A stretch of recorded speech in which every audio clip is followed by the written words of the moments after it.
Yo, what's good? What's good, everybody? What's good? Danny Landis is in the building. I see you. I appreciate the congrats. I appreciate that. Yo, I'm gonna start off with some comments and such. So Danny Landis says, you guys are the best morning and night show. Thanks. Hey, nah. Thank you. Appreciate you. You know what I mean? Hey, the guys last night were crazy. I don't know how that conversation got to where I don't know how that conversation just morphed into just some type of amoeba like something. I don't know. But it turned into a very good conversation. Hey, Robert. Hey, appreciate you. Hit that like button yesterday. I know. Okay, let me see. Let me read it out. Let me show the rest of the world. Hit that like button yesterday. I know I'm good for that. Yeah, yep. Hey, Foxy, what's good? What's good? Foxy said, "Salute Freezie and our Knicks Morning Drive family for sure. Salute to the growing community. Let me check something here as per custom. I just want to check to make sure that we're broadcasting everywhere, right? Let me just check it real quick. Let me check Sportscaster. So for Sportscaster fam, I hadn't forgotten about you. I don't mention y'all much, and it's not. And I still love y'all though. Y'all keep tuning in. Yeah, Chet Nick is in the building. What's good? Chet Nick says, "Hey now, new corner love formats. Hey. Frederick is in the building. Good morning, and the nation. George Alvernia, what's good? What's good? Hey, George, what's good? What's good? MIG, still sleepy Freezie. Yes. Hey, feel me? Yes. Good morning, anyways. Good morning. Miss Mocha is making some tea for the throat and stuff, man. Hey, she works as hard as me and Foxy on this joint. Ed Santana, what's good? What's good? I see you. What's good? Hey, I appreciate it. Appreciate it. Hey, George Alvernia says, laugh out loud, Freezie. You woke me up with that shout out. Hey, every morning, man, like the alarm clock. Hey, good morning. What's good, y'all? What's good? Man, I'm excited. Super hype. We have a game tomorrow. The NBA season starts today. Ed Santana. Oh, let me do this here real quick. Love the vibe. So love the vibe. You the man. Hey, I'm trying, y'all. I'm trying. It's the vibe I get from hanging around y'all. You know what I'm saying? It's all love. You know what I'm saying? It's legit all love. Oh, Delano Steele in the building. What's good? So Steele says, salute to everyone in the chat. Salute to the man. Hey, salute back. Hey, and also congrats on the 1,000 subs. Yo, this family is growing so crazy. It's wild how fast we're growing. You know, I mean, and it's straight positive vibes, man. And Knicks talk. A few years ago, you could never have imagined the positive vibes and Knicks talk in the same conversation. Right? right? What's good? Yo, so I want to say something to the fam. So subscribe to the channel, like the live stream, turn on your notifications, share on your social medias, join the video chat, join the virtual chat, comment in the hold on.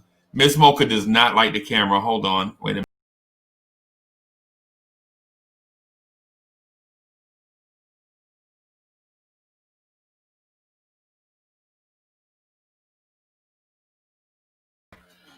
All right, I'm back. Sorry. MIG says, Freezie, we need to get rid of DSJ, Peyton, and Frank ASAP. I just what partner can we find to take those three? And it's not necessarily a 3-player trade because because if and listen, I could legit not get the troll out without laughing to myself. So what I was gonna say is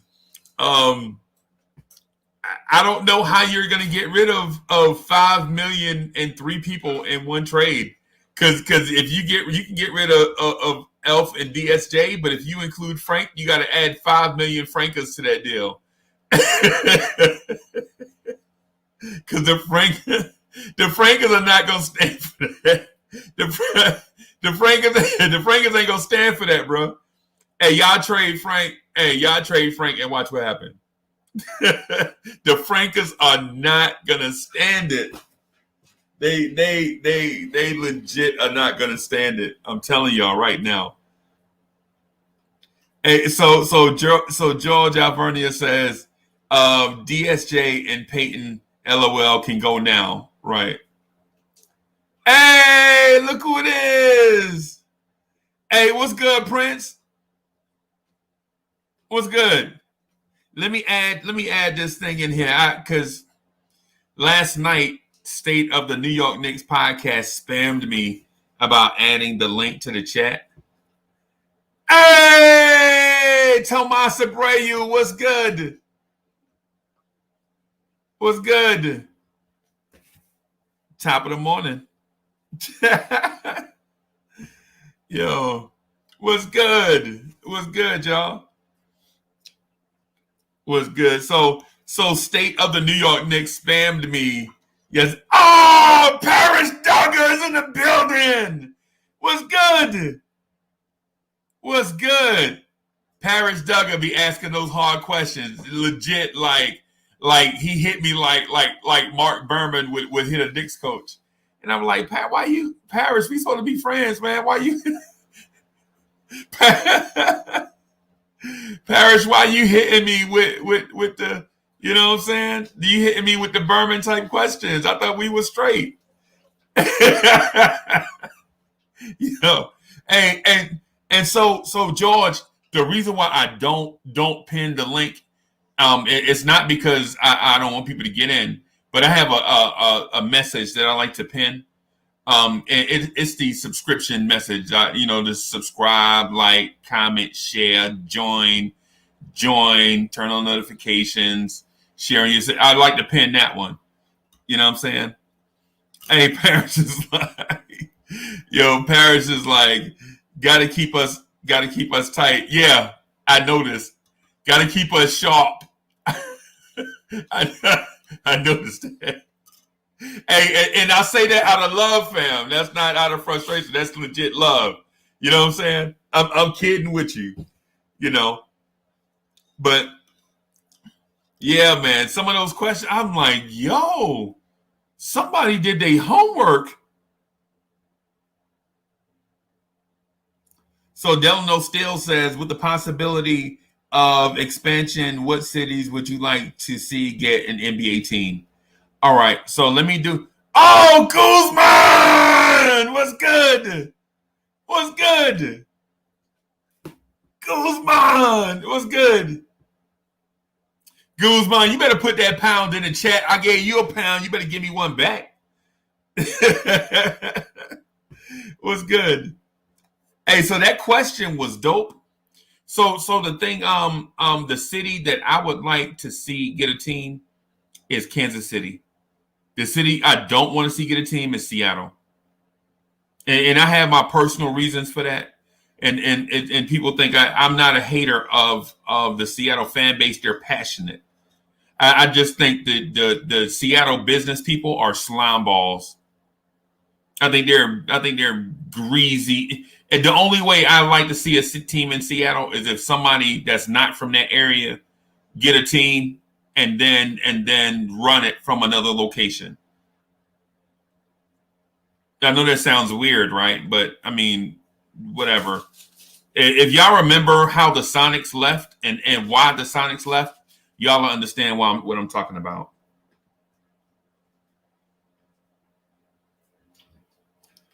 Hey, so Danny, hey Danny Lee, what's good?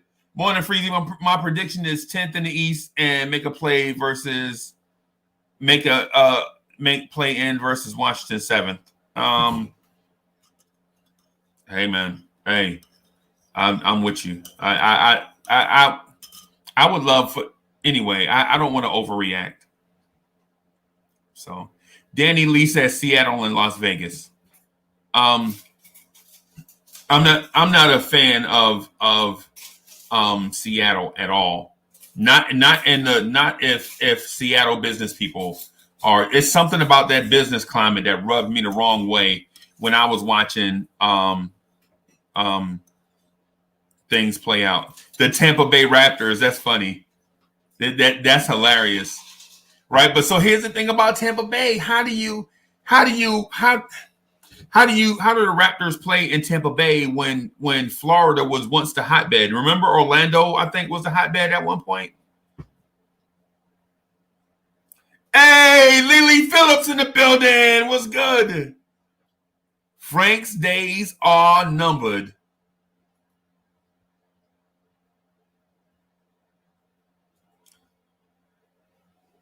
Last night I made a comparison of RJ and D Wade and Coach Color Blocks, seeing the similarities. I did. What you think? Kinda. Lifted G was good.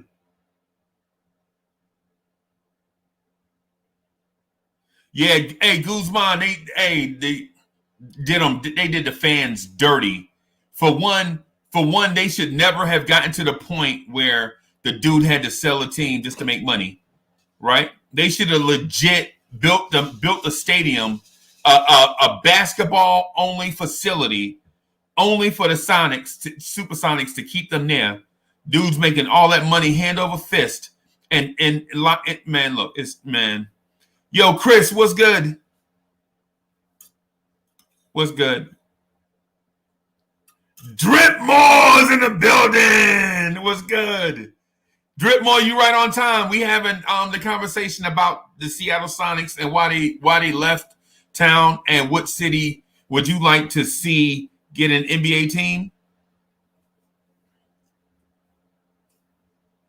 So Steven is thanking Delano Steele for joining the broadcast last night. Appreciate you, bro. For real. You know what I mean? Hey, Delano be getting on there and be mad serious too. I mean, not serious in that, like, not taking things too serious, but like mad serious about his thoughts. Like, y'all gonna listen to this right here. Wayne Peterson is in the building. What's good? What's good? Hey, Steele, we appreciate you. We appreciate you. You bring like a semblance of balance to the show. You know what I'm saying? For real. Appreciate that. Big V CEO says, what's good, Knicks family? Yeah, man. I had a few things about the Knicks I wanted to. Man, last night not last night. I guess earlier this morning is a better way to put it because of my schedule. Earlier this morning, I had a lot of thoughts that I wanted to share with y'all. Julian Blum, what's good? Parrish Duggar coming in with the all caps like Mark Berman. So I have 2 worries for us. We need a stopper on defense of the 6'9" big scorers, and 2, keeping animosity away from quickly by the guys on the outs. Yeah, the haters is what I call them. You know what I mean? Yeah, I legit see where you're coming from. I see where you're coming from. I do. I legit. This right here is heavy. What Parrish Duggar just said is heavier than what the text will allow you to look in and see. Right? So basically a 6'9" stopper. So he's talking about those guys like 6'8",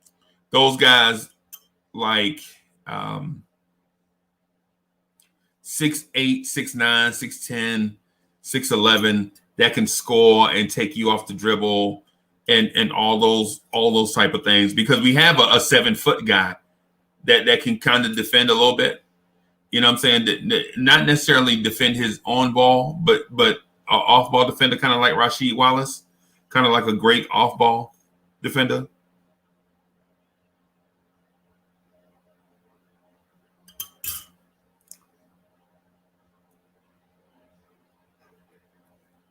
So Cynic says, I didn't see anybody on the roster really on the outs unless, oh man, I missed it. Okay.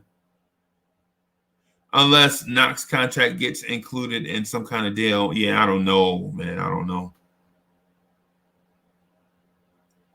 So Ed Santana says, give me your starting 5 for tomorrow. Okay. So my starting 5 for tomorrow is okay. So Noel, Randle, RJ, Burks, Peyton. So it's Peyton, Burks, RJ, Randle, Noel is what I think the starting 5 will be tomorrow. Right? That's just what I'm thinking that the organization is going to put out there in terms of what I like to see. Y'all know I'd like to see quickly at point, RJ at the 2, Knox at the 3, Randle at the 4, and Mitch at the 5 is what I'd like to see. Right. And I know that's a lot of young guys, right? I know that's a lot of young guys. But listen, I want to start the clock right now.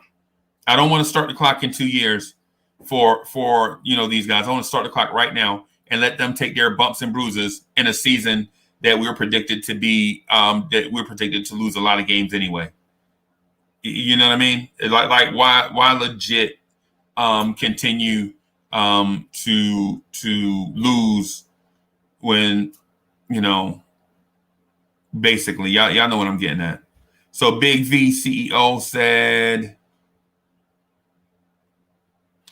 and we will be down by 10 in the first 5 minutes. Hey man, hey, it's about the long game. It's not about the short game. Freezie Frank is your 6'4" John Concac. Oh my God. John, hey. So this is twofold. All right. So the 6'4" analogy is like the dopest thing going on in terms of Knicks content creation. Right? No other Knicks content creator has like a running joke like this one. You know what I'm saying? And it's because I feel like we have the dopest home field advantage. Like the fans here legit have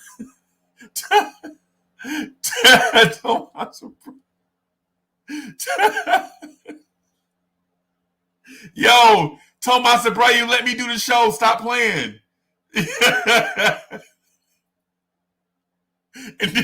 And look what they done started. Now Delano Steele is on board. Oh my God. Hey, Frank Ntilikina is a 6'4" Greg Olsen tag.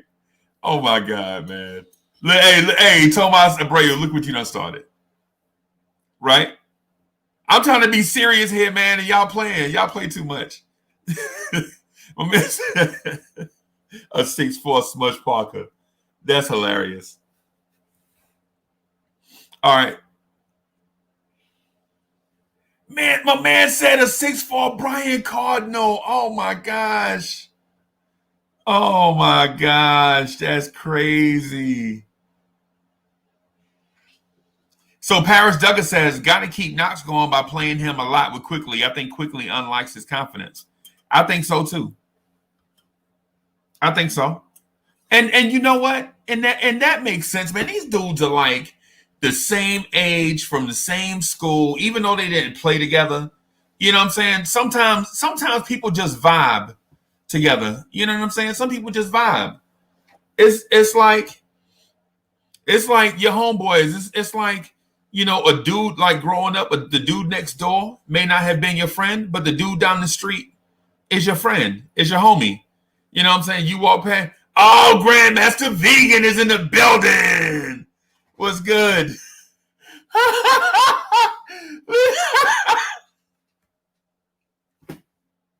Lily Phillips, stop it.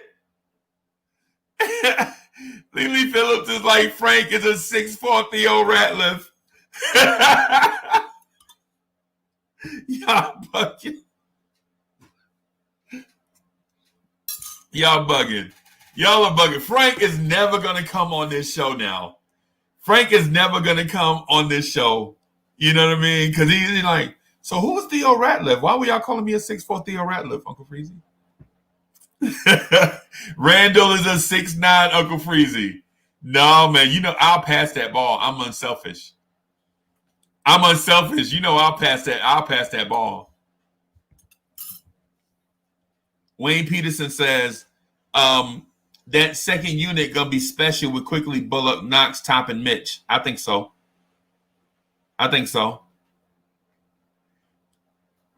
Frank is a 6'4" Lewis Orr. Get out of here. Y'all are bugging, man. This is crazy.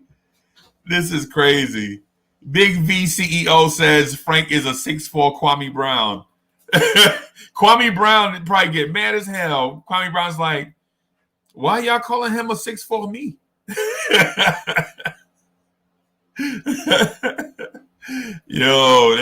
That is crazy. That's the dopest running joke. I'm telling you, that is the oh, living the good life. What's good? I see you. Randle is a 6'9" Stacey Patton from the movie Eddie. Hey, you know what? I used to joke a lot about us just straight up hiring Whoopi Goldberg to be our coach, because the results would be the same. The results, her versus the other coaches we had, would probably be the same, about 22 wins. Peyton is a 6'3" garbage man. Oh, wow. Urson the Great, what's good? Jimmy Jack says Frank is a 6'4" Anthony Bennett. Wow, that's crazy. Oh, T. Williams, stop it. And you spelled it right, I think. T. Williams said Frank is a 6'4" Zydrunas Ilgauskas. Yo, Marquise Walker was good. Marquise Walker is the hardest working person on YouTube, I swear. Marquise Walker is the hardest working person on YouTube. Man, make sure y'all subscribe to his channel.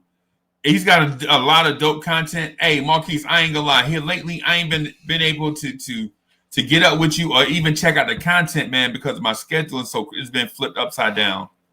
But but my man is good people. Hey, Robbie, hey, I'm not hating on Frank. If you can't have a sense of humor, man. I mean, if you can't have a sense of humor, you really can't enjoy life like that. You know what I'm saying? I'm not hating on I'm not hating on Frank. Hey, Brooklyn Charlie, what's good? My man said a 6'3" Sean Bradley. Oh my God, man, that's crazy. Frank is a 6'4" Luka stopper. Hey, man. I don't know about that one. I know, and I know we're gonna say, well, look at what he did to Luka. Joshua Smalls was good. Julius Randle is a 6'9" Beyblade. Oh my God, man. Yo, hey, Tomas Abreu, I'm with you. You got, for one, you got to have a sense of humor just to get through like some of these, you know what I'm saying, some of this stuff that's been going on in our lives and stuff. But it does having a sense of humor, it helps us a lot with, especially with sports. Especially with sports.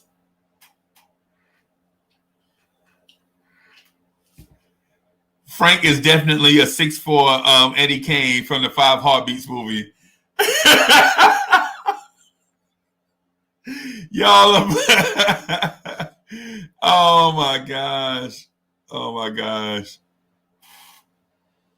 AutoZone, Peyton is our worst liability. You guys actually want to start him, LOL. No, we don't want to start him. I was just being realistic about what I think the team will do.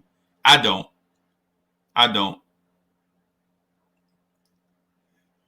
Oh no! Can I do it in Stephen A. voice? Danny Landis, can I do it in Stephen A. Smith voice?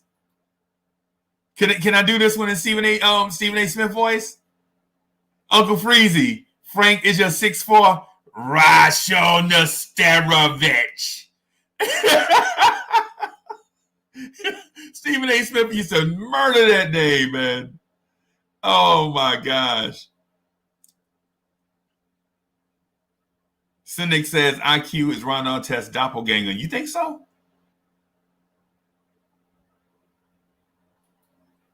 So Frederick Betancourt says, can we win 30 games this season? Good morning.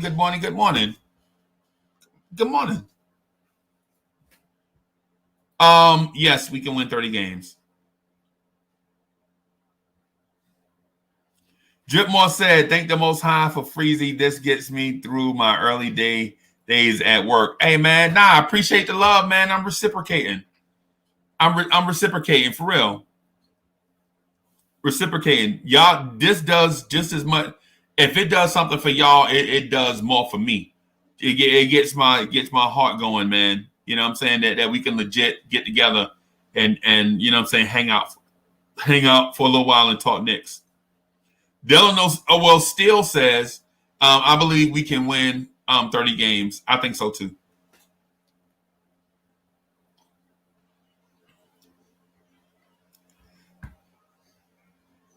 So Robert Petalino says 36 would be 500. I can see.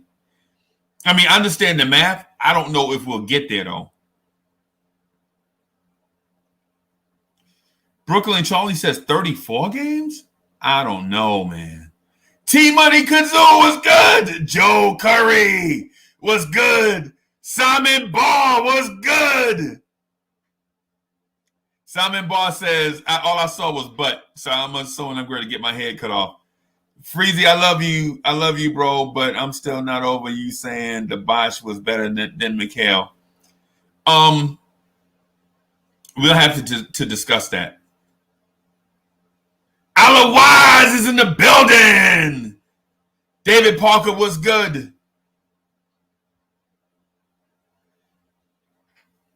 MIG says, Freezie ain't trying to hate on no players, but okay. How much chance can we give Frank, DSJ, and Peyton? Let them go. Been watching the Knicks since seems 91. You know, let's get some dogs in here. I agree. Hey, David Parker. So what we'll do is let me get one more troll in here. I just want to get a couple more. Frank comps. Can somebody give me some more just like 2 or 3 more obscure Frank Ntilikina comparisons just to get my blood going, just to get us pumped up. Trizzy Trey was good. Kevin McLeod is in the building. Kev, I already know. Kev, I know you're gonna be like, nah, you trying to, you know what I'm saying, you trying to get your you get going in the mornings, but I'm gonna put the thing out here anyway because I know what you want to talk about, and we've been talking about them since the morning started. So I'm gonna put that out there for Kev. Danny Lee says Frank is a 6'4" Taco Fall.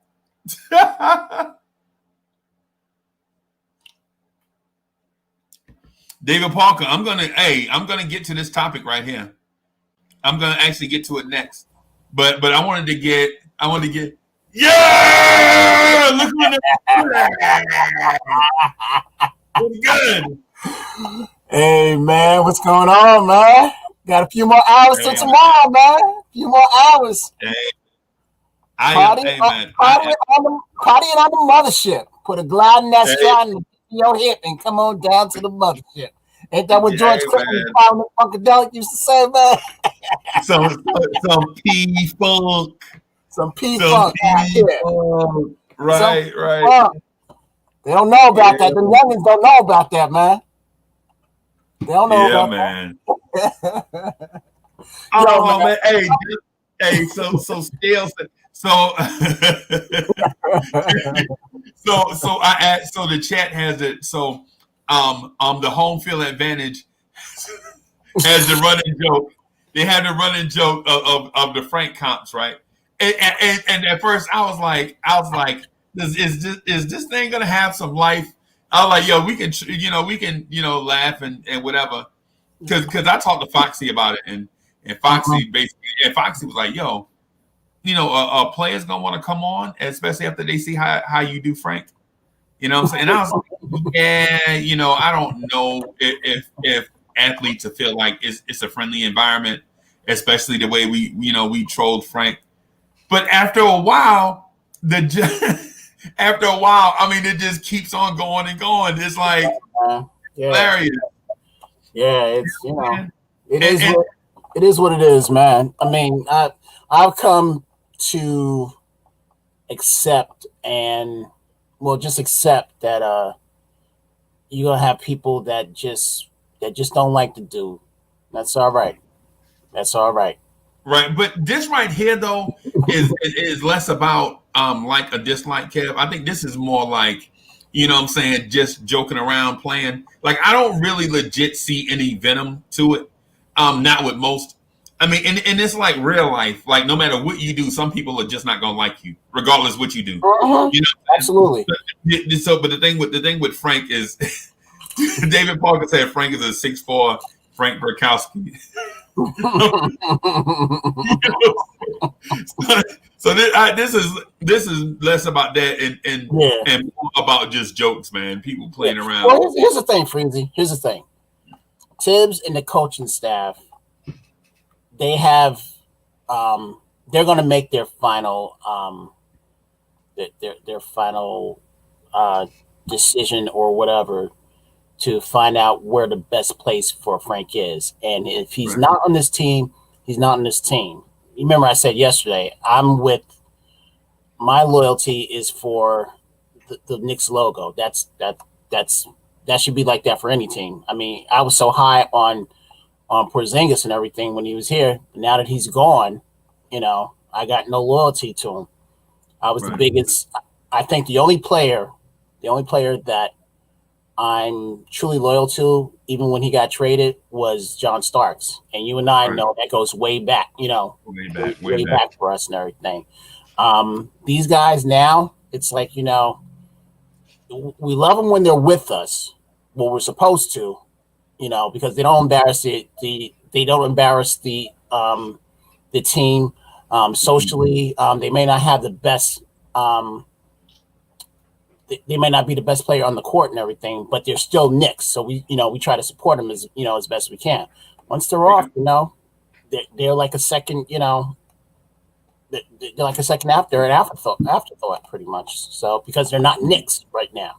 So whatever the Tibbs and the coaching staff has for Frank, that's it. But if they do keep him on, then I think as Knicks fans we have to support, because he might be, he might be the reason why we win some games because of that defensive stop or hitting that, that corner three, to help us. So that's all I'm saying. So.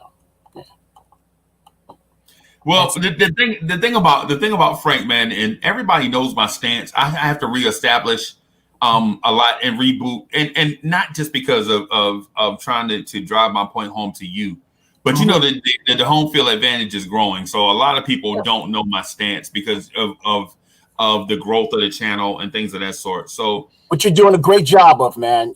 I keep telling you. I tell my wife, I said, my man, she said, who you on the podcast with? I said, with Uncle Freeze, because he's the man, Yeah. So because we're always on. We're always on, man. And if I can find, because what I'd like to do is be available as much as possible. The only thing is everybody doesn't take the platform the same. So with some, I have to kind of back them off a little bit because you hate to have one person, be disrespectful to 20 other people. I'd rather protect the 20 people and then have the one just rock. You know what I'm saying? If this ain't for you, then maybe you need to try something else. And absolutely. I try to protect y'all and the integrity of the show. And what the show is about is Knicks fans having their say in a safe place. Absolutely. They have their say be heard. So, absolutely. But anyway, my take on Frank is I'd like for Frank to go down that road of being Bruce Bowen, right? Yeah, I told you which one that's what I want. But if he goes down that road of being Bruce Bowen, that means he can't play point guard, right? Right, exactly. So when certain Knicks fans hear me say Frank can't play point, they automatically think I hate Frank. I never thought that about you. Never. Now, Chuck, that's a different story. Yeah. So the thing with it is this. Like when I start talking about Frank, I say Frank go down that road to be Bruce Bowen, right? And immediately Frankers will say, well, Frank can get minutes at the backup point guard. And I'm like, no, Frank is a 6'4" Tree Rollins. So it's a redirect. You know what I'm saying? Like, don't try to squeeze. I told you Frank needs to go down that road to be Bruce Bowen. Don't try to redirect talking about he can get, scrap minutes at point. Didn't I just say Bruce Bowen? And you talking about getting him to be point guard? That's why I say, that's why we start that thing like, no, Frank is a 6'4" Ben Wallace. You know what I mean? Yeah, I hear you, man. I hear you. But the thing about it is, even when you go saying like that, you'll have people that will just go off the deep end, as far as the hate is concerned. Right. So, again, I always say I don't mind people being critical of his play because that's, you're giving an opinion of what his play is. Right. What I don't like, and what I don't like about even with Knox, even with DSJ, and a few other Knicks that we've had, what I don't like is how we bash and trash them. There's a difference between bashing and trashing than being critical. Right. Legion of Knicks podcast, y'all are critical. Y'all give your opinion what you see in the game.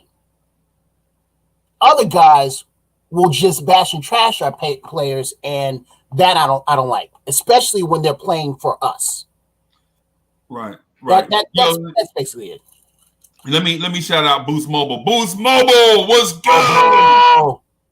Boost Mobile, what's good? I see you. Hey, and so the thing is with people's opinion, I'm not gonna stop them from stating their opinion, not in this platform, because legit, our first core value is giving fans a voice.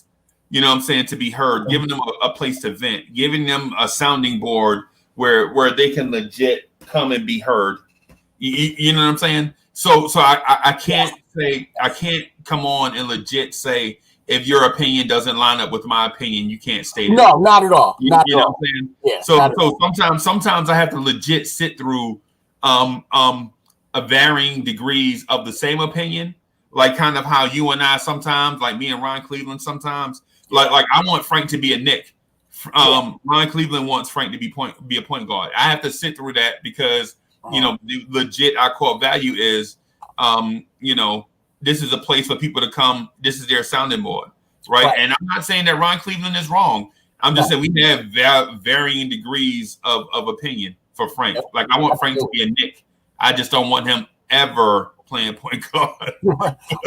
Well, it's like with Boston. Let's say if we were Boston fans, right? Right. We love they love Marcus Smart. They love him to death. But like you said, you can't see him being a point guard, right? You see him being a combo guard, just playing hard nosed D and everything. Right. I see the same thing with Frank. I can feel that same way. You're right. I don't want him to be a point guard. Put it this way, before quickly, I might have, but now that we have Quickly, who again we'll get into Quickly in a minute, but now that we have Quickly, I don't need Frank to be that point guard. I really don't. Be the 3-and-D, be your Bruce Bowen. Last time I checked, how many championships Bruce Bowen had? Bruce Bowen. Always that same team. And the thing about Bruce Bowen too, and so I'm saying going down that road to be Bruce Bowen legit didn't turn into himself to the guy that we actually know until he was about 25. You know what I'm saying? Yeah. And he had to change teams. Absolutely. He legit played with Miami and then came over to San Antonio. Yep. You know what I'm saying? And the same thing with Tony Allen. Tony Allen legit didn't turn into Tony Allen until about 25 after he left Boston and went to Memphis. Yeah. You know what I'm saying? Yep. Yes, sir. So hey, Day, what's good? What's good with you? So, the thing with Frank is I'd like people to I'm searching for stuff. I'm like, why is it so dark in here? I know why. I know why. Because the light wasn't on. That's why. The light wasn't on. Hey, I just want to shout out to Stevie too, Stevie Fox. Steve, I've been trying to stay up, but at the last minute I've been falling asleep, man. But I just want you to know you've been doing a great job, man. I love what you do, man. We're gonna have to get up sometimes, man. You the man. You the man. Yeah. So Foxy does a great job, man. You know what I'm saying? He, and the cool thing is Foxy just approached me. I was like burning the candle at both ends. Foxy was like, I'll jump in. Yeah. I was like, dope. I think he thought I was gonna push him away, like, no, man, this is my. No, I was like, nah, come on. No, go ahead. Absolutely. This is our baby. We're all of us, 1,000 people. Yeah. Think about it. 1,000 people are building a channel all together at once. Yeah. You know what I'm saying? Let me ask you a question. Stuff and Don is in the building. What's good? Stuff and Don. Why do y'all start at 11:45? How did y'all come up with starting it at that time? So what happened was I was trying to find my way. I was just putting videos out, right? Mm-hmm. And the videos I thought were fire, but they weren't really getting much traction. And so what I did was I would like come on Legion of Knicks podcast and be like, blah, blah, blah, Frank this, Frank that, Frank this, Frank that. And I'd be on nothing but Knicks. And I was like, you know what? Do y'all? The whole time I was on Knicks Twitter, just battling people on Knicks Twitter. And I was like, let me take this Knicks Twitter thing live. And when I did it, the people on Chuck B, everybody, they were like, no, this ain't it, son. It'll work because we legit have about 50 people on Knicks Twitter in the same thread, and it's been alive for like 5 years, right? 5.5, maybe 6 years, right? That's a long time for a thread on Twitter. Might be some kind of record, Absolutely. And so I was like, let's take this group of people, and if we only get 50 views, we only get 50 views. Well, when I started out, we got like 10 views, right? But it was 10 hardcore views. Like the same 10 people was like legit coming back, and then it was like 30, and then it was 100, and then it was like 150, and I was like, this is crazy. You know what I'm saying? And it wasn't. And the cool thing about the home field advantages is they legit hardcore believed in like certain conversations they would not let go. Like Frank at point guard, they were not letting that conversation go. They were legit like, nah, Uncle Freezie, we're gonna talk about this. You ain't just gonna throw my man away and think you're gonna get away with it. We're gonna talk about this. Yeah. You know what I'm saying? So it was so you like that. That's cool, man. That's cool. I can dig it, man. Yeah. I can dig it. Cool. Yeah, cool. And so how we got to 11:45 is I think Legion of Knicks used to do like 8 to 10 or whatever. Okay. Woodshed was good. Woodshed. So he said so I was like, you know what? Let me try. At first I tried 1 o'clock and I missed because I missed on the time. Then I tried like 11 and I missed. So I was like, let me try 11:30. I tried 11:30 a couple times and people would just show up at 11:45. So I was like, you know what? We'll just stick here at 11:45 and not move. And then what happened then we can have people adjust to the time instead of me trying to adjust to the people. That's how we got to 11:45. Okay. That's cool. I can dig that. That's smooth. And also when the games start and you're finished with the commentary from MSG, we can finally dissect what everybody, we can dissect what we saw in the game and then dissect what people were saying, what the commentators were saying from MSG, and also dissect what the coaches were saying, what Tibbs is saying as well. So that's good that you do it at 11:45 and everything. Right, and then plus the cool thing too is so the Knicks morning drive is at 8:45. Yes, I legit wanted to start Knicks morning drive at 7:30, but I can't because I have conflicts with Office Space. Absolutely. So I have conflicts with Office Space, right? So I figured 8:45 will be enough time for us to get together and talk this talk, and then me also have enough time to walk my dog and get out of Miss Mocha's way. Absolutely. And for her morning staff meeting. So yeah, so and when people are working from home, you know how it is. Oh, absolutely. So Sean Vanterpool was good. Hey, Danny Lee. Hold on 1 second. 1 second. Hold on 1 second. I'm gonna answer this call. Hold on.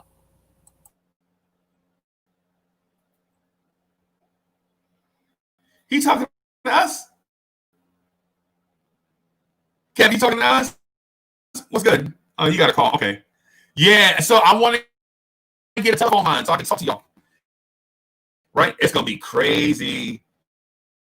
It's gonna be crazy when we get the phone line, y'all. It's gonna be crazy. So I saw somebody say Tibbs equals 30+ wins. Robin Pellegrino said that. Okay. I'm not sure. I think so. I think so, but it's going to be a struggle. I don't know. I'm optimistic about it. How about that? So I wanted to talk to y'all about one other thing. Let me see here. Did I tell y'all Frank Ntilikina is $6 million? Oh, yeah, I probably did. I probably did it already. Did I say Frank Ntilikina is a 6'4" Michael Cage with the curly kit? Yeah, I probably did that already. Yeah. Oh, I'm breaking up?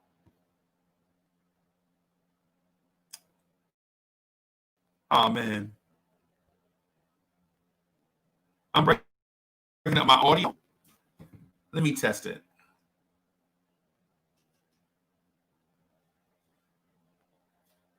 I'm just going to test the audio real quick, okay?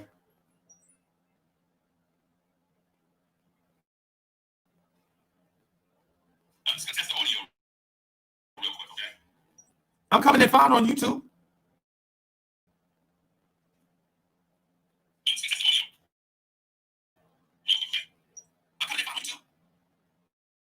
Oh, I hear what y'all talking about. I hear what y'all talking about now.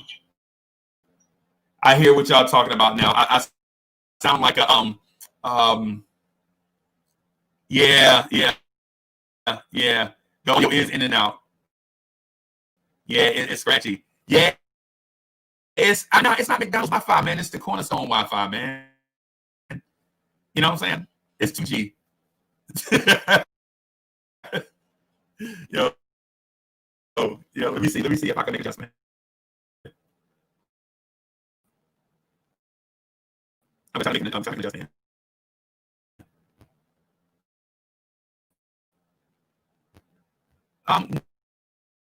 Nah, man, I'm wide open. Yeah, I'm wide open. I don't know. I don't know what it is, man. I'm gonna let once Cavs get back in, if somebody joins, I'll jump out and see if D is balling. Is it more like White Castle? Wow, really quick Cricket Wireless.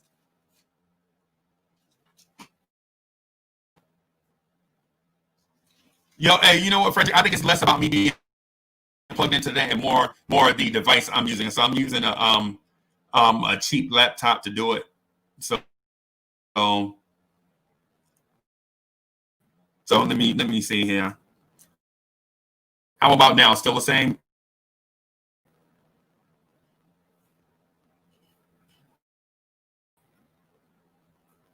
Is it still the same? Am I better? Or is it still the same?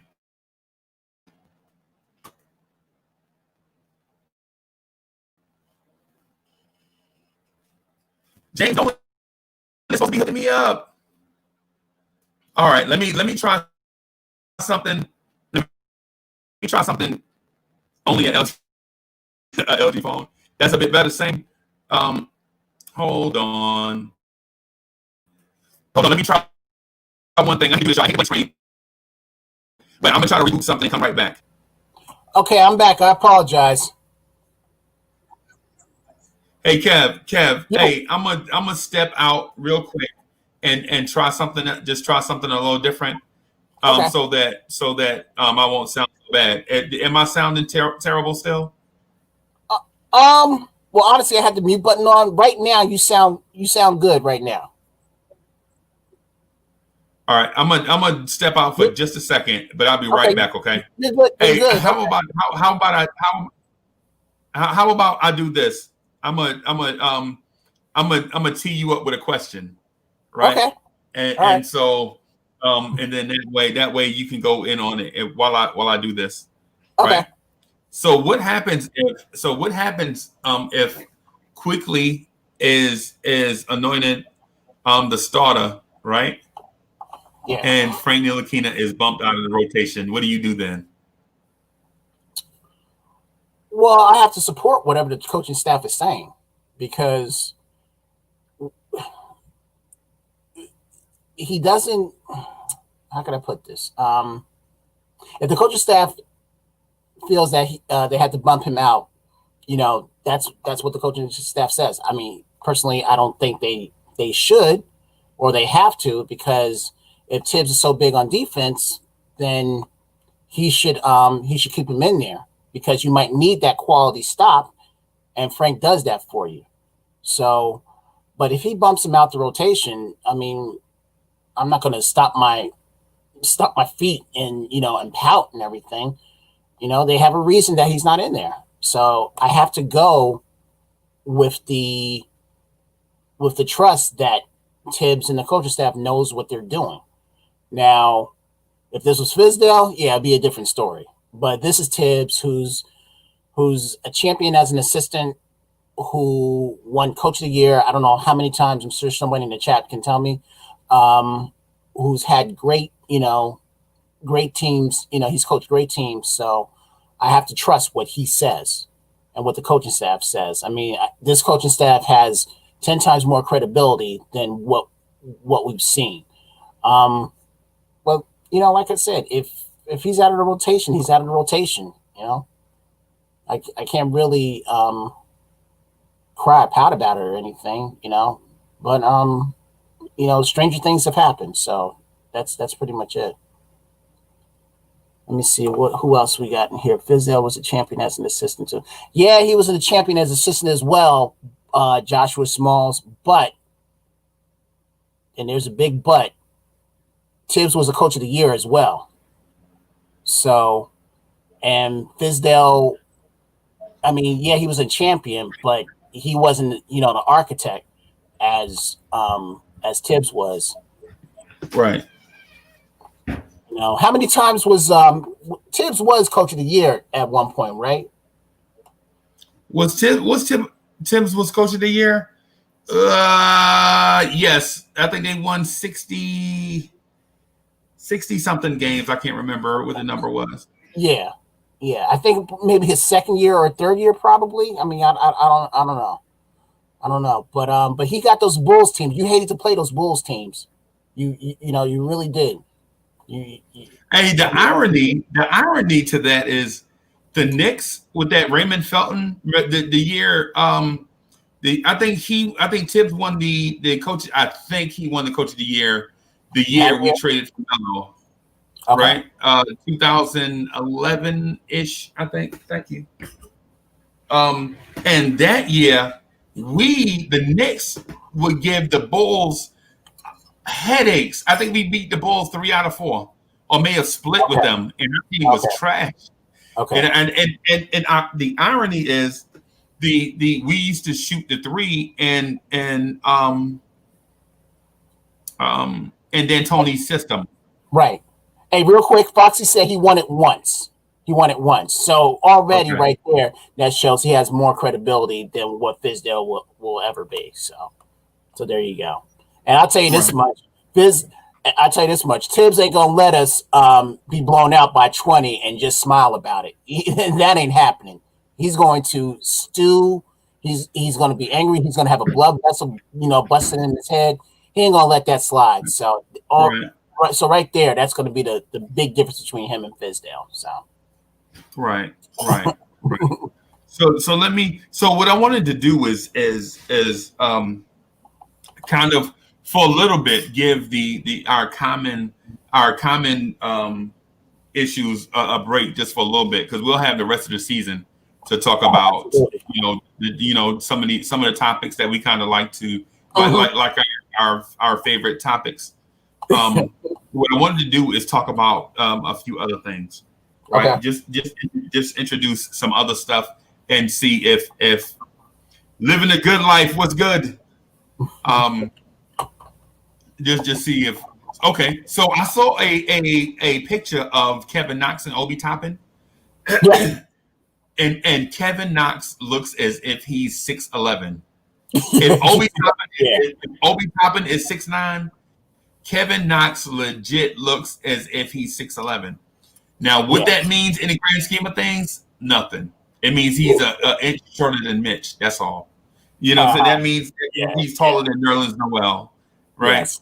Yeah. But if there are some things that go with, like say for instance, if Knox is 6'11", that means some of that awkwardness that we see comes from a growth spurt.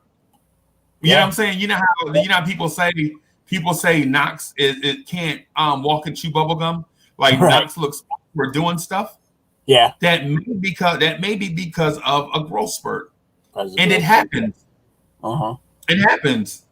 Yeah. And I legit had a growth spurt. Right. I was about 6'1" and a quarter, and I used to tell people I was 6'3", right? Okay. I was like, I'm 6'3" without shoes on, you know what I'm saying? And I really was about 6'1" and a quarter.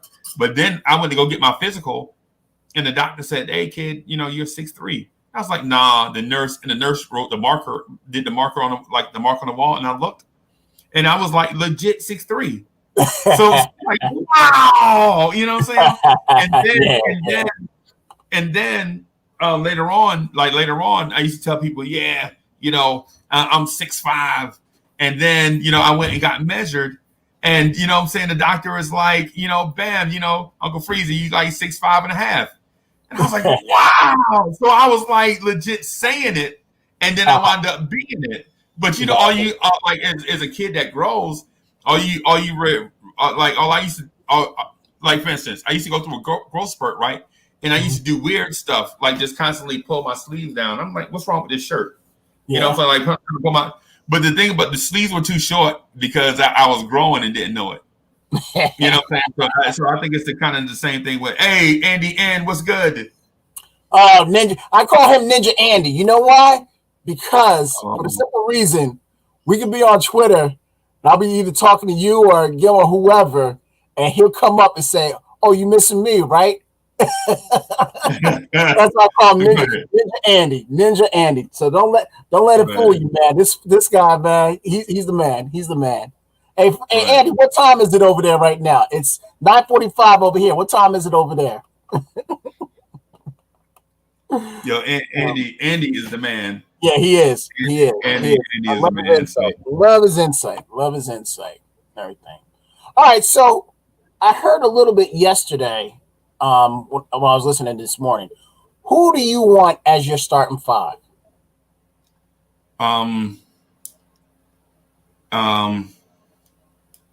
So for the record, Andy is 6 hours ahead of us.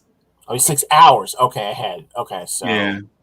So I say start the clock on your young guys. Whoever's young, start them right now. Start them right now. Let them get their growing pains or whatever, and let's just get it. Because my fear is, yo, Art was good. Yo, good morning. Let me bring my man in here. Yo, what's up, Mr. What's good? This the second Frank hater too. I'm not a Frank hater. I'm a Frank realist. I gotta give you a little bit of dap, just a little, because you don't go in as hard as Chuck do and everything. But we'll get off that right now. We're talking about your starting five. What did you? What's your starting five? What's your starting five? For me? Yeah. I want to see what I want to see. Yeah. Is Quickly, Burks, RJ. I don't want to see Randle here, but I'm going to put Randle there for now. Okay. And then Mitchell Robinson. Okay, I can roll with that. The thing about Randle was, I think it gave me a 360 of changing my mind because of the addition of Quickly. I'm sorry. I saw the way when Quickly ran that whole game, the last preseason game, and I understand that it was against the Cavs. It was against people that players that probably aren't going to be they're probably already cut or anything or sent to their G League and everything. But it was just the way that he was running the offense that made everybody much better than what they were. So that's why I can tolerate Randle being in there in that starting five, because now you can see truly what happens when you have a point guard in there that's consistent, that's making sure everybody touch the ball, that's sticking, as opposed to it being just a two-man game between him and Elfrid Payton. And you know what else that's different with Quickly? Like, he might not be a quote unquote like better point guard than Payton, but like he's actually a threat from the outside. Yes. Teams have to like actually take him seriously. So that's all I've been complaining about the point guards for the last 3 years. Yeah. Like an actual threat. So actual threat. Yeah, exactly.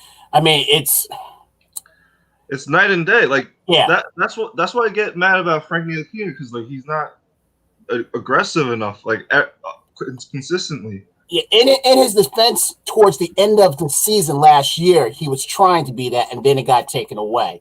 And then, unfortunately, we didn't see that in these season games and everything. So yeah, I agree with you with that. And again, if coach feels as though, and the coaching staff feels as though that he doesn't fit with what we're doing, and they want to move on from him, I'm all for that, because again, Tibbs has more of credibility than any of our coaching staffs had, within the past, 3 or 4 years and everything. Probably longer than that. I think the only one that had someone we could trust was Woodson. Everybody else, I mean, you can go down the line. You go Derek Fisher, Rambis. Oh God, forgot about Rambis. And now that's crazy. Man, Rambis was the worst. Kurt Rambis was the worst coach I think we've ever had sit on a seat on the sideline. Absolutely. I think worst. Absolutely. Let me shout out Billy Blanco and Ismael Rivas. But somebody wants in, you said? Let me see. Hold on. Hey, I keep putting the link in the thing, but anyway, when I'm Kurt Rambis's defense, was the worst defense we've ever seen in New York. Ever. Yeah. You know what I'm saying? I mean, right. And then at the same time, he was legit stabbing Rambis in the back in front of everybody, right? He legit was stabbing Rambis. Rambis was stabbing Hornacek in the back openly, right? Yeah. And nobody would even say anything. You know what I'm saying? So it's like, if you Hornacek, why would you even stand? Why would you even take that? You know what I'm saying? If you're Hornacek, right? You legit your top assistant is stabbing you in the back on behalf of the team president. Yep. I mean, come on, man. Yeah, man. I mean, some things. You're absolutely right. I mean, it's and crazy. The thing about it also was that Phil and Steve Mills let it go. Once Phil left and then Mills took over, he kept that behavior that you're talking about. He kept that going. I don't know why Jeff Hornacek left Rambis on the staff after Phil left. Great point. Because he could have went up to Mills and said, right. Yeah, this ain't working. He's got to go. Mm-hmm. He's got to go. I mean, that's what Mills did when he let go Fizdale. He let Keith Smart go as well. Mm-hmm. So why couldn't Rambis, why couldn't he leave? Because they had nothing owed to him. And you know what was funny? Right. Phil really wanted Kurt Rambis to be the coach. Yeah, I saw that. Because remember, like that year they fired Derek Fisher, like we wouldn't allow it. He didn't interview anybody. Yeah, he only interviewed like Rambis and Hornacek. I remember. Yeah. Right. Yeah. No, I'm just. There we go. Right. Yeah. I agree, man. It's crazy. It's crazy. Why would we take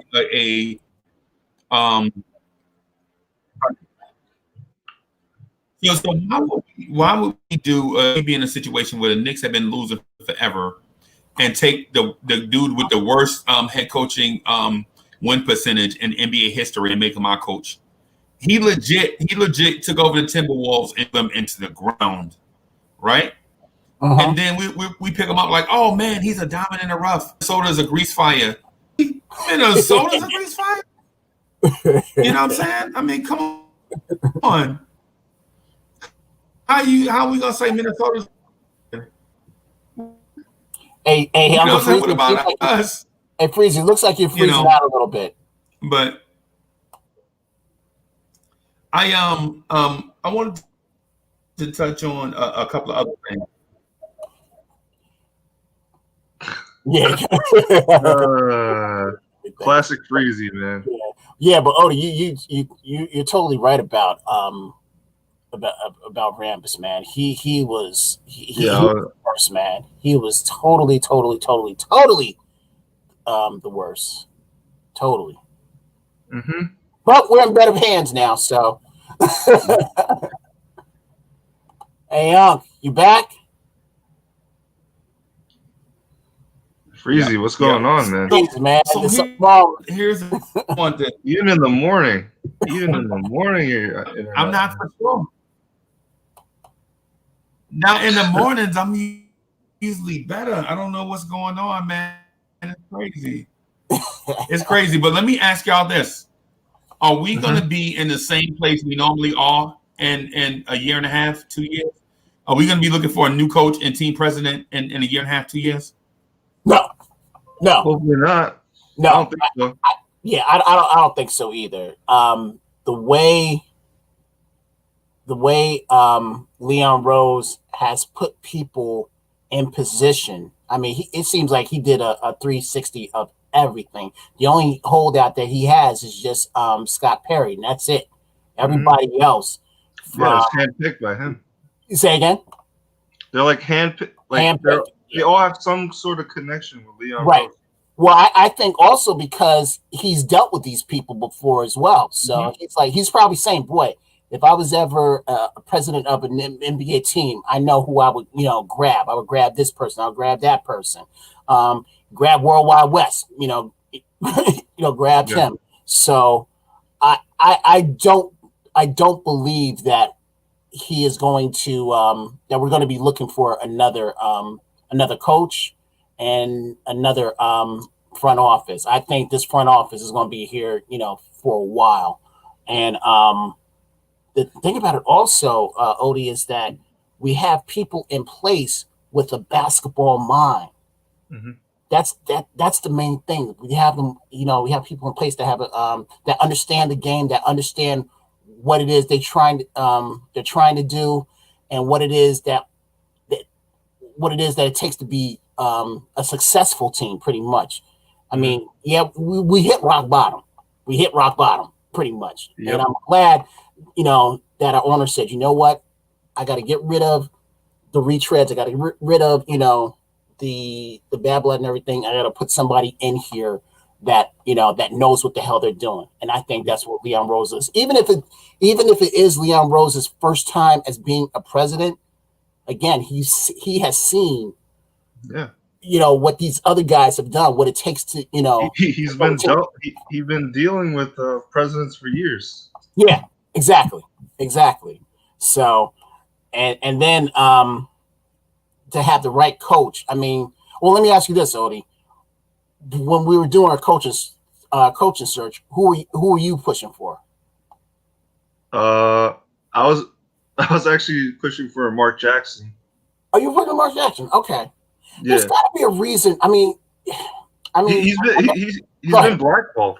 It's so obvious because there's guys like Fizdale got his second coaching job before Mark Jackson did. Yeah. Luke Walton got another job with Sacramento. Mark Jackson's clearly the better candidate. Yeah. But I had Tibbs in my my top three. Oh, you did? Okay. Yeah. Did you have what's the coach that's not coaching anymore? Well, he's actually on the Clippers staff now. Oh no, I didn't have him. You didn't have him. Atkinson. Yeah, Atkinson. Okay, so you didn't have Atkinson. Okay. I didn't want I feel like if the Knicks hired Atkinson, it's kind of the same as how the Jets hired Adam Gase. I don't think he was that great in Brooklyn. Yeah, you don't think he was that great? Okay. Yeah, because even D'Angelo Russell, he doesn't really credit Kenny Atkinson for his development. Kenny Atkinson, that's funny because you're right. There were times Kenny Atkinson wouldn't play D'Lo in the clutch, Yeah, and he basically got lucky that there was some injuries that happened, and then D'Lo just broke out. Yeah. I don't. That's funny that you mentioned that. No one really credits Atkinson because I haven't heard anything from Carlos LeVert. Yeah, I haven't heard nothing from him. I haven't heard anything from Dinwiddie. I haven't heard anything from who's the center that's for them? Jared Allen. Yeah, I haven't heard anything from Jared Allen. Haven't heard anything from Harris. Mm-hmm. So I think this is probably the only time that I'll give a little credence to what. You know, go ahead. You know what else I didn't like about him? He would lose. He would get out coached from by Fizdale sometimes. Yeah. Oh, you think so? There was like some team. There was some times like we beat them because like they wouldn't take mid-range. They shots. wouldn't stop shooting the three. Yeah, they wouldn't stop shooting the three. It was like threes or die. His system was threes or die. Yeah. Yep. Well. Yeah. I want to see. I want to see the games that we played against Brooklyn because I thought. I mean, with Fizdale, because I thought with Fizdale, I didn't think we won those games.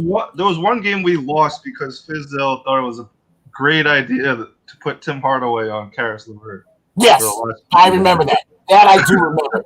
Okay, so that year, you're totally right. That year we won that one, but then we lost that one, then won the next one, but then lost the next two in that year. So you're definitely right. We should it was like we shouldn't beat them at all, you know. Right. In that instance, he should have Frank in there defending Karis LeVert. Have somebody else other than Tim Hardaway Jr. because we know what Tim Hardaway Jr. was. Tim Hardaway Jr. wanted to be a star though. Like he legit wanted to be a star. I think he had certain skills and certain makeup, but his decision making was terrible. Yeah. You know what I'm saying? And so he would try to do some of the stuff that stars do and couldn't do it. Like the Milwaukee game with like 20 seconds left on the shot clock and we down by 2. He hoisted a 26-foot three and missed. Milwaukee gets to break the other way and goes down and score. And now we down by 4. You know what I'm saying? And then at the end of that game, he waved off Frank Ntilikina to defend Chris Middleton and let Chris Middleton spin off baseline and go for a layup with 0.2 seconds left on the clock. You know what I'm saying? There was also one game, I think we were beating the Hawks for like 3 quarters. And like it was when Moutier was starting. And Moutier was actually like actually playing Trae Young pretty well. And then all of a sudden Tim Hardaway wanted to defend him. Right. And then Trae Young just went off and they came back and won. That was his rookie. That was Trae Young's rookie year, right? Yeah, I remember that. Already. Yes. That was Trae Young's rookie year. Yes. Yeah. Remember that. Right. I think Tim Hardaway Jr. was a worse Knick than Emmanuel Mudiay. I was one of the happiest people that he got traded. Man. Like, remember there was that game that he yelled at Trier? Yes. Yeah. And then Trier went off and scored like 35 or something. Yes. That was against against the Wizards on MLK Day, right? No, that was against the Rockets. Against the Rockets. Oh, okay. So there was something happened with Tim Hardaway Jr., Enes Kanter, and somebody else, and they were all yelling at each other. It was like the MLK game. If you're gonna be a star, you're not gonna freaking just like he'll legit let a guy blow by him, and then yell at his teammate for not playing defense. Right. You know what? He took a page out of Carmelo Anthony because Carmelo Anthony did the same thing to him. Yeah, probably. But in Melo's defense, Melo was probably scoring about 27 a game. You know what I'm saying? And Tim Hardaway, when he was doing it, had the Liz Frank injury, right? So we looking at like Tim Hardaway, like, why are you even out here? Your defense is trash without an injury. You know what I'm saying? Why are you even out here? And your offense, we can get that from Trier. I mean, come on, we can legit get that same offense from Dot starting and Trier backing him up. Speaking of Trier, I was talking with somebody on Facebook. They were saying how Trier, why didn't we bring Trier back? And I brought up the thing, well, that something had to have happened, with us. And you always talk about that blackball thing because now it just seems like no one has picked him up either. No team is picking him there. What do y'all think? What do y'all think? He's a slime ball. Okay, well, Freeze, what'd you say? I didn't hear you. He's a slime ball. Okay. All right. Yeah, he's a. And what do you say, Odie? About what? About Trier. Why Trier? he hasn't been picked up yet by any team? He had to be like one of the biggest. Like we don't know what happened behind the scenes. Like he had to be one of the biggest assholes on the team. If he's not like, because the message goes around, and then like Leon Rose just released him. Yeah. Yep. Yeah. Yep. So you're talking. And so Leon Rose coming in, swinging the axe, and the way he did, it sent notice to not only our team but to the league. Like Kadeem Allen, he was like, no, we're not gonna keep hangers on anymore. Like Kadeem Allen was all right, you know what I'm saying? Like in terms of like all the players on a roster that you could cut. You know what I'm saying? You're like, man, Kadeem Allen was all right. He'd go to the G League, ball for a little bit, come back, be steady, be like 6 points, 3 assists. You know what I'm saying? You know what I'm saying? But Leon Rose like, nah, we ain't doing that no more. Now, he cut Kadeem Allen to sign Theo Pinson, which frustrated me. You know what I'm saying? Yeah. Like, how do you cut Kadeem Allen and then sign Theo Pinson to the same type? Yeah. That frustrated me. But the only thing with Trier is the Knicks PR like, we enjoyed our time with Trier. He out of here. I wish we traded him. We should have. Yeah.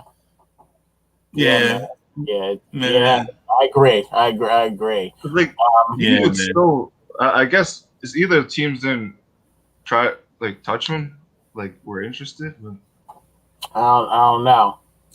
Yeah, but to not even give him a look. Yeah. Like teams aren't even get. I don't even know if he got a training camp invite. That's the thing. Mm-hmm. Right. Yeah. I mean, you hear about the other players that once we cut them, like Wayne Ellington, Portis, Dotson. Yeah. Even my man who I was hoping that they would keep, and he was coming from the G League, Kenny Wooten.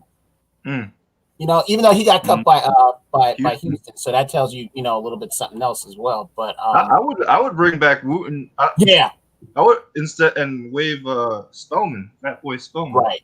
Yeah. Oh man, Spellman. Man, but Wooten was too raw, man. He was too raw. Wooten was like 5 times more raw than Mitch. You know what I'm saying? You like really you're 6'9" power forward that can't score inside, like offensively limited, shot blocking, rebounding athlete. I don't know if we have to bring him back like the 15th man, okay. You know what I'm saying? I'm not going to bring him back as a rotation player, but I'd rather have him instead of Spellman. Right. Yeah. The other thing the reason why I thought Wooten would have stayed with us also, because when they had when they were able to go to they weren't able to go to the bubble, he was part of that of those players that that was training at the Knicks facility and everything. And that's why I thought that he would be back and everything. And then when I saw he's gone, I was like, oh man, okay, But again, we got to trust what the front office is. They knew what they was doing. They're we hope that they know what they're doing, but right now it seems like they do. Yeah. But you're right, Freeze, about the Penson one. Yeah, that's still a head shaker for me. Andy wants to join. Yeah, I saw the link already. Hell no! Don't let Ninja P in here. You know what also I like about this front office? Yeah. We're not overpaying guys. No. You notice, like, we all know that Alec Burks is better than Wayne Ellington. Yeah. And he got less money than Wayne Ellington did last year. Oh, absolutely. So another segue. Gilbert getting 200-something million for I don't know how many. What 4 years? Gobert, right? Right. Yeah, Gobert. I meant Gobert. Gobert. It's 5. It's 5 years. 5 years. It's 5 years. That, You know, they're gonna be strapped. They're gonna be strapped because you're paying him. They're kind of forced to do those kind of moves though. Because it's Utah. Like nobody's legit going to Salt Lake City, Utah. Like not willingly. You know what I mean? Yeah. And then plus, you know, they don't want to get into a bidding war, you know what I'm saying, with stuff and then have to, you know, maneuver their roster. And then plus they don't have a young guy readily like behind Gobert that you know sends a message to Gobert like if you don't take less money you can go. You know what I'm saying? It's one of those situations where if they don't sign him now they have to scramble and find his replacement, and nobody wants to go to Utah in the first place. Right. I agree. Yeah, and so in homage to Andy, Frank Ntilikina is a 6'4" Street Rollins. That's it. Like Andy. What's up, Andy? Andy in the house. Andy, what's up, big Andy? He's driving, obviously. He's driving. Looks like driving. He's looking at me with the eyes, man. He's like, "Yeah, I'm gonna come to the States." And that shot looks like a Salute, guys. Salute. Movie. Yo, what's up? What's good? What's good? What's up, bro? Andy looks like he's in hot pursuit of the perpetrator.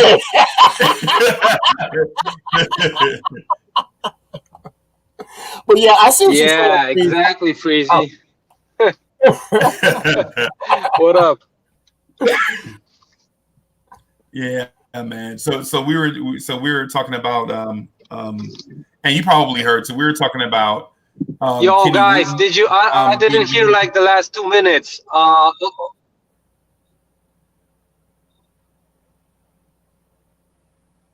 Yes, Kenny Wooten? Isn't that Uncle Freezie Wi-Fi? He in the league. Yeah. Right, he's not. You're absolutely right. He's Wooten is not in the league. Yeah, you got cut. Yeah, you're choppy. You're choppy, Freezie. No, you choppy. I'm choppy. No, you. No, yeah, I think Andy's choppy. Yeah. Yeah, you're choppy, bro. Yeah. But guys, did you see the? No, me, I'm fine, bro. Yeah, but to the topic about the money and the extensions, did you guys see the extensions that happened yesterday? Yep. Yeah. Yep. Yeah, with RJ Barrett and Kevin Knox. No, not only the Knicks, but all around the league. Yes. Yeah. Jonathan Isaac. Yeah. Luke Kennard. Yeah, and Kennard too. Marco Fultz. Marco Fultz. Bro, Kennard got $64 million for 4 years. Yeah. That's crazy. And the Detroit Pistons let him go for nothing, basically. So I don't know. Yeah, I'm gonna tell you guys why he got so much money, because his agent is CAA, right? That's why they're raping people like Rich Paul around the league. Yeah. Well, these 3-point shooters are gonna get paid a premium now. Let me ask you this, Odie. But Odie, I think you can find the kind of Luke Kennard, you can find them around the league, like in tons. Like Luke Kennard, he's not like 45% from 3-point line. So, you know, he's basically below 40, I think, even. So it's not like he's a premium shooter. Yeah, I know. I don't know. It's the Clippers. Who cares? But he's a ball handler, though. He's a ball handler, though. And so Isaac, how much was Isaac's extension? He $80 million for 4 years. 80, right? 80 for 4 years? Yeah, 80. That's crazy. That's $20 million per year, and he's not gonna play one game this season. Yeah. Cheap? That's not cheap though. For Jonathan Isaac, he's not gonna play this season.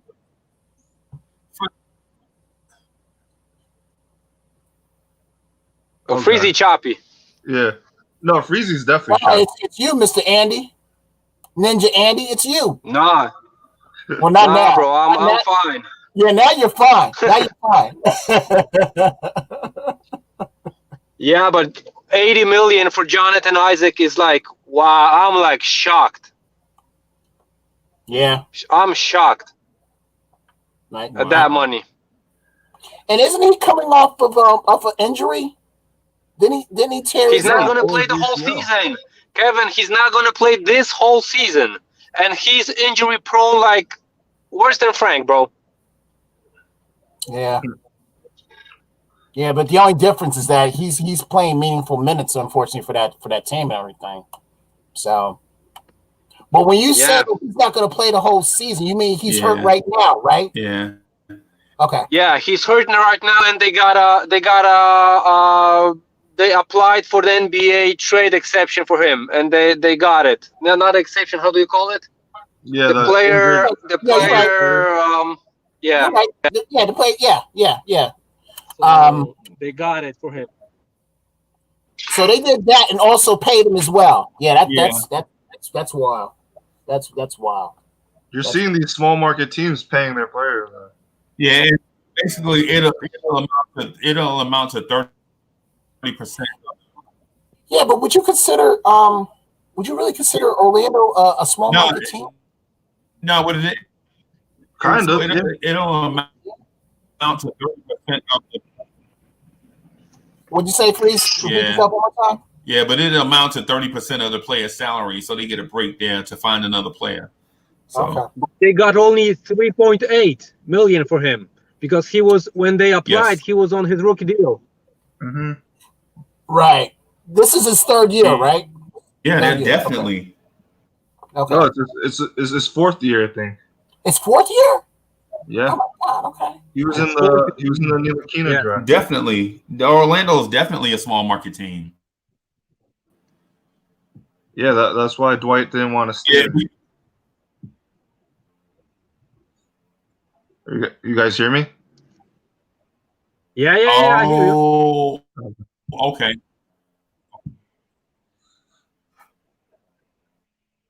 Freezie, you gotta turn down those tabs in your browser. This season right here. Remember, the season starts today.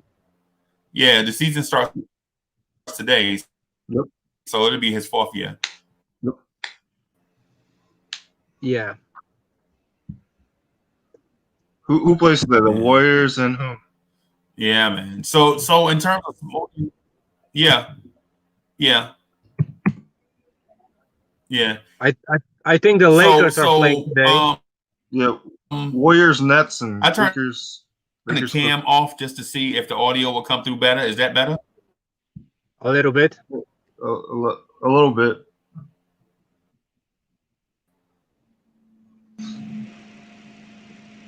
Yeah, exactly. A little bit Freezie. I don't know if you're lagging or I don't know if it's me now, but I don't think so. I hear Uri really fine. All right. Yeah, no, I am everything and reset. What happened?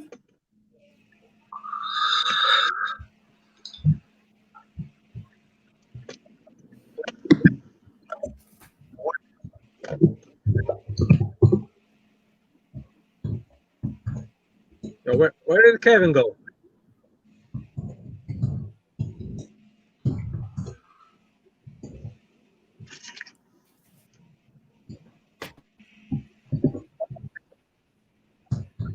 Yeah, me too. Yeah, I can hear everybody good, man. But yeah, since the season starts today, man, we have to count him as a fourth year player. One as Knicks fans, just so that we won't continue to talk about, our favorite topic, maybe Frank. Who knows? Kevin is a ghost mystery man. Me, I'm delayed? Okay.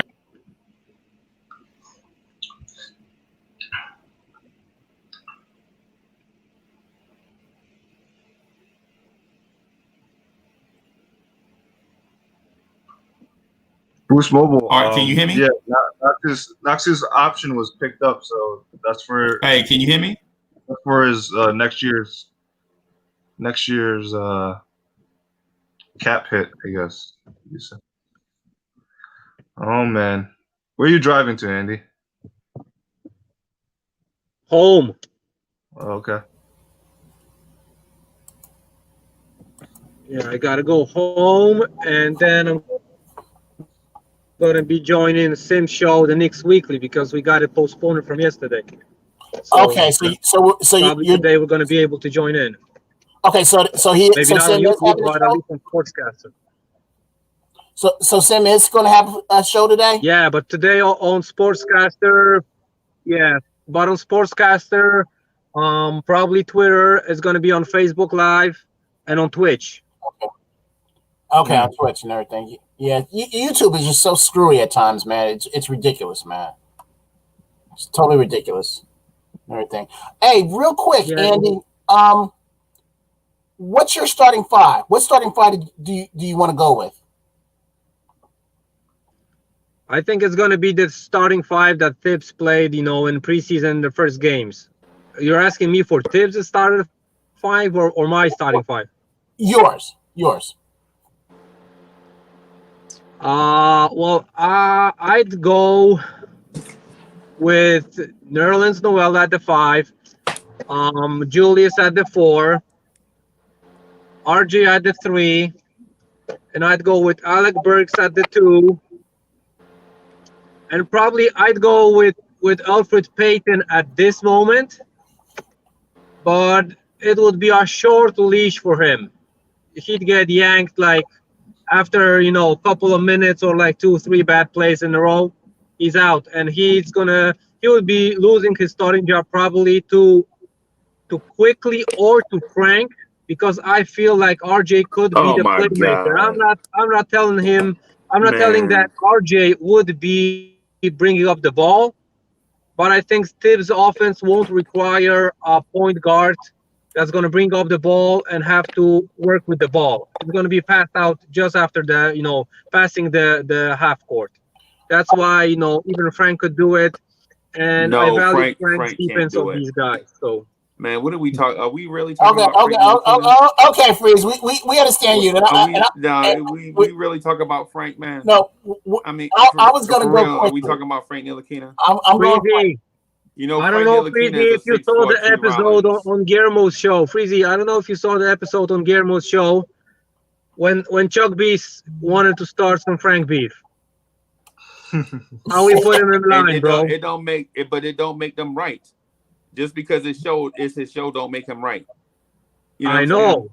What I'm saying is the thing with Frank Ntilikina is start Frank Ntilikina down this road to be Bruce Bowen. You know what I'm saying? That this whole Frank Ntilikina thing at point guard, Frank does have a billion excuses. But did you hear my reasons or no?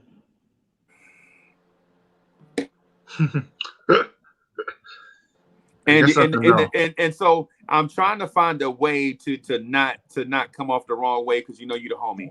But I really don't care. But I really don't care about people's excuses for Frank Ntilikina playing point guard, man. You know what I'm saying? I mean, we legit we have 3 years of data to indicate that Frank Ntilikina is not it at point.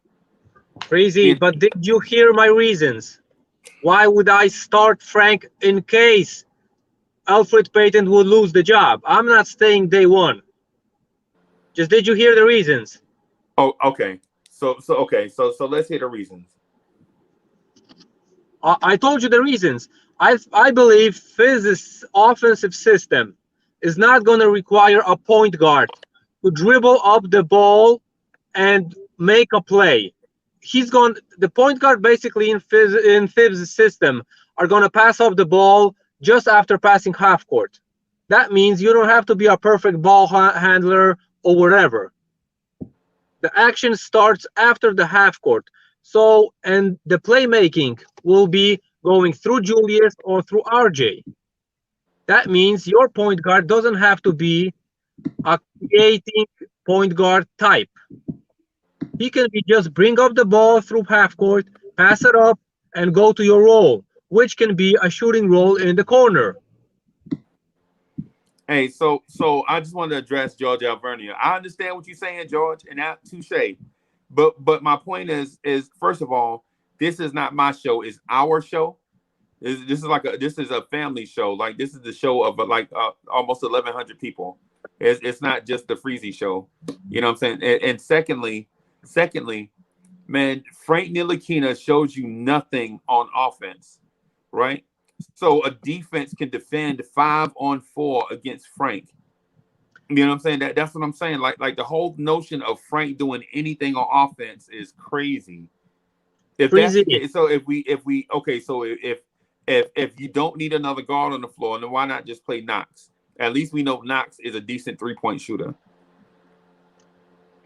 Freezie, can I ask you a question? Yeah, of course you can. Would you would you say Dennis Smith is a better point guard than Frank Ntilikina? No, I think they're. But I would say. Well, let me say this. I would say yes, because I don't think Frank is a point guard. Okay, what aspects of a point guard does Dennis Smith do better than Frank Ntilikina? Frank Ntilikina is not a point guard. But I just asked you a question. Does he play better pick and roll than Frank? Yes, because Frank is not a point guard. Freezie, the numbers say that Frank is 20% more. His shooting percentage after the pick and roll play is 20% better than Dennis Smith Jr. 20%, bro. The difference is 19.8%, if I'm correct. Okay. But okay. Then what that makes out of Dennis Smith Jr. if the basic play on offense, like the easiest play in basketball, not only in Thibs system, in basketball, is the pick and roll play. And it doesn't matter if he shoots or he passes. The Knicks score 20% more buckets with a 20% more shooting efficiency, better than if Dennis Smith does the pick and roll than with Frank. I mean, it's really not like a high bar you're going with. Like, right, you're better than DSJ. That doesn't really mean anything. So how about with Frank playing the pick and roll, the Knicks score over 54% or 58% when he plays the pick and roll with one of the Knicks. I understand where you're coming from, but Tom Thibodeau has been the coach less than a year. And he plays Frank and DSJ together. He already said he's not a point guard anymore. Right. He plays Frank and DSJ together, right? Guess who's the primary ball handler with those two when those two are on the floor? And guys, just watch when we play offense. Watch what's gonna happen. The ball handler, because I'm not even gonna call him a point guard. The ball handler brings up the ball and passes up the ball right after he passes the half court, right? And then the playmaking starts with someone else having the ball in his hands. So basically, the point guard is just bringing up the ball off the court, nothing more. That's why he's not a creative point guard, and I'm not asking him to be. I'm not asking Frank to be a point guard at all, and I know the Frankers are out. I know the Frank. You don't have to have a point guard basically in this system. If he would bring up the ball and try to do the pick and roll, he's still going to be basically more effective than Dennis Smith Jr. in that basketball game. A little bit probably less effective compared to Elfrid Payton. But compared to Dennis Smith Jr., he's going to be better. I'm not comparing him to Emmanuel Quickly because IQ is still young. We saw like 1.5 games from him. Does he have a better shot percentage-wise than Frank in this preseason? He does. But is he going to prove himself versus starting point guards from around the league? We shall see. Hey, man, I'm here to tell you that Thibodeau, not even the coach, so it's been official since July, right? Thibodeau is already praising Emmanuel Quickly in practice. And he gave Emmanuel Quickly point guard minutes. The contract, Freezie. He was praising Dennis Smith Jr. after he signed the contract. And he's a bum. Okay. I'd rather never see those two in a Knicks uniform ever again. I don't want to see the model and freaking J. Cole's friend ever again. I just, man, the whole I'm thing already done with about those Frank and point guard is we're 2 years past that. This is the 2018 conversation. Man, it's almost 2021. But I told you, I'm gonna start Elfrid Payton. But in case he loses his job, not to Emmanuel quickly, I rather see Frank bringing up the ball than Dennis Smith Jr. That's the only thing I said. You probably were lagging and you didn't hear that. Probably. Probably. I'm not saying start Frank versus Indiana, but I believe Frank is going to get defensive minutes and playing defense on most of the guys and the best guards in the NBA on the opposite teams. I disagree. I think Frank is out of the rotation, and I don't think you'll see Frank get many minutes at all.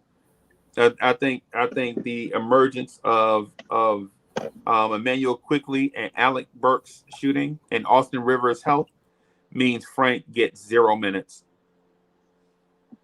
There is no specific reason why you should play him, because Austin Rivers is almost equal to Frank, maybe better than Frank defensively, and Austin Rivers can score. So why would you even need to play Frank? I understand your point of view,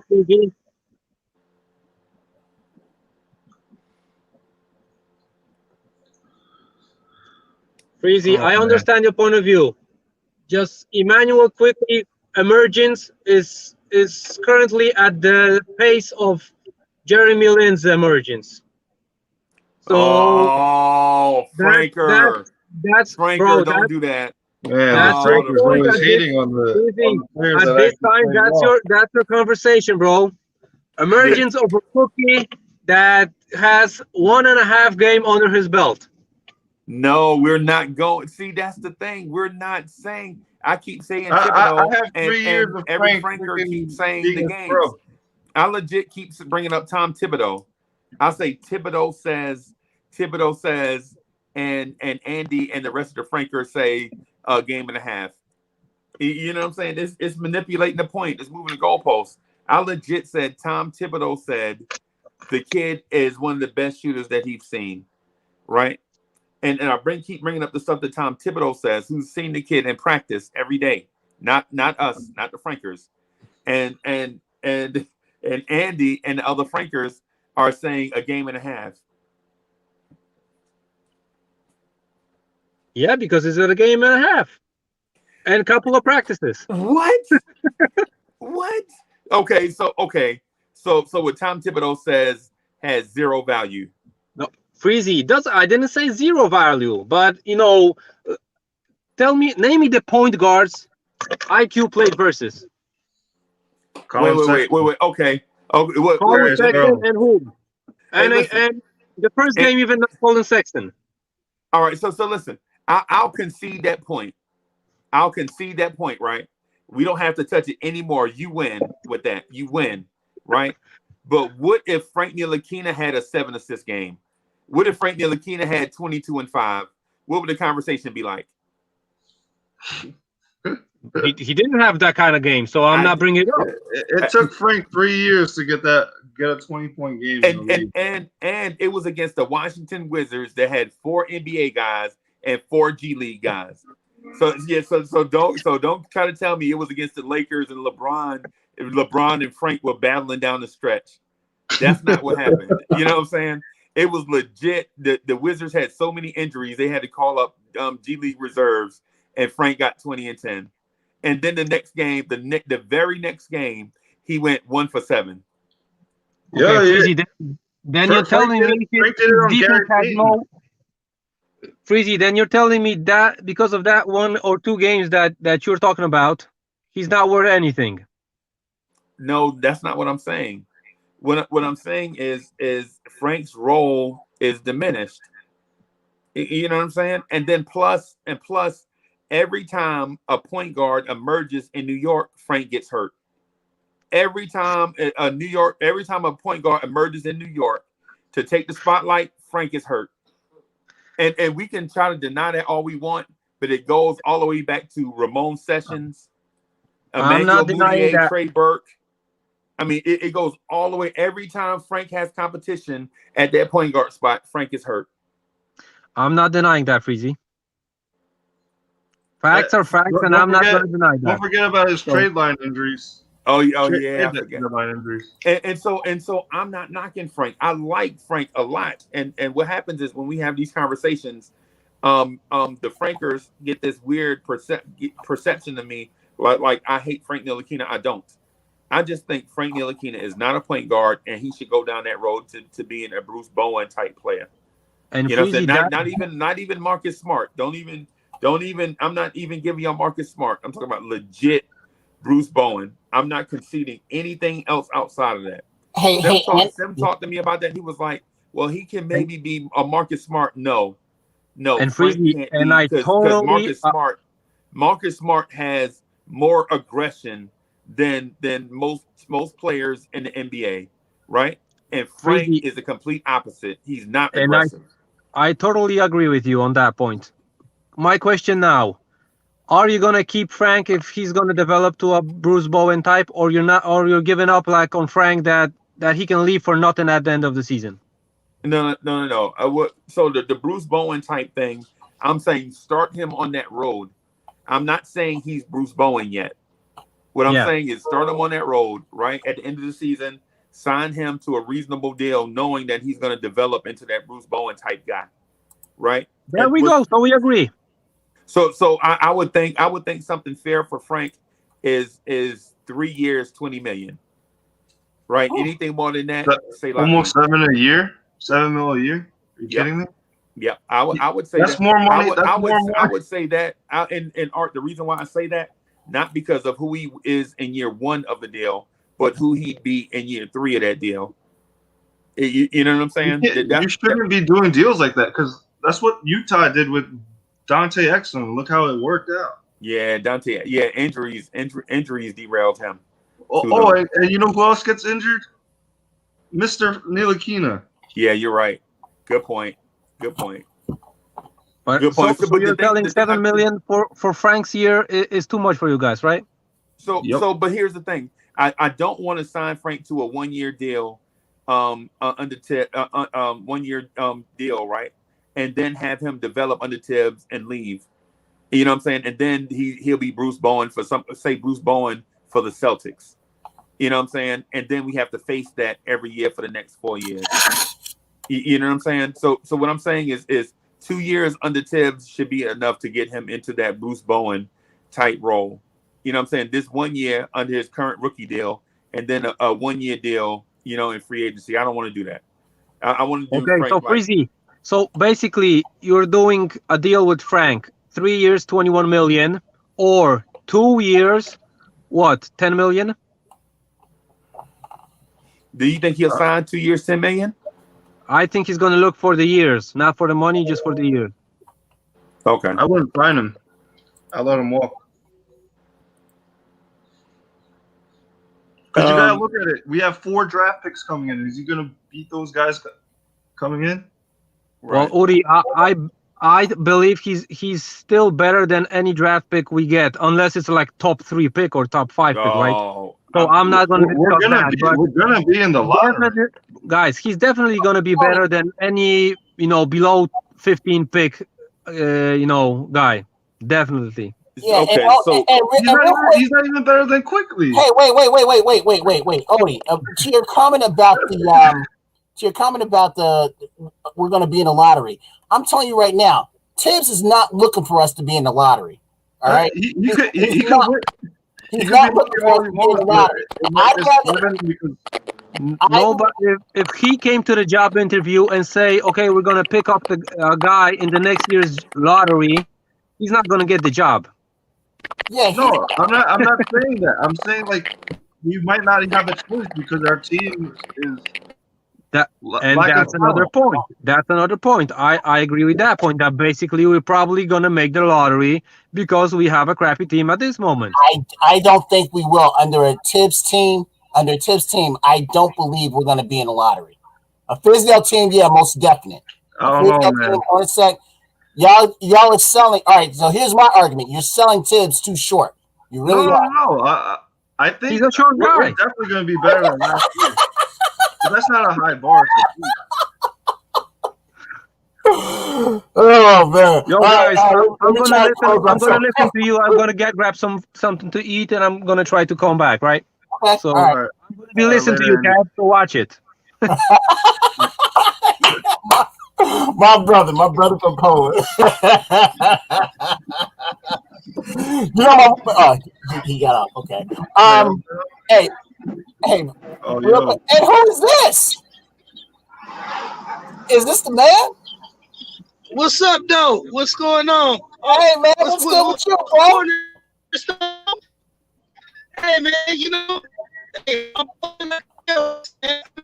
I can't hear a word he's saying. Yeah, you're breaking up, Prince.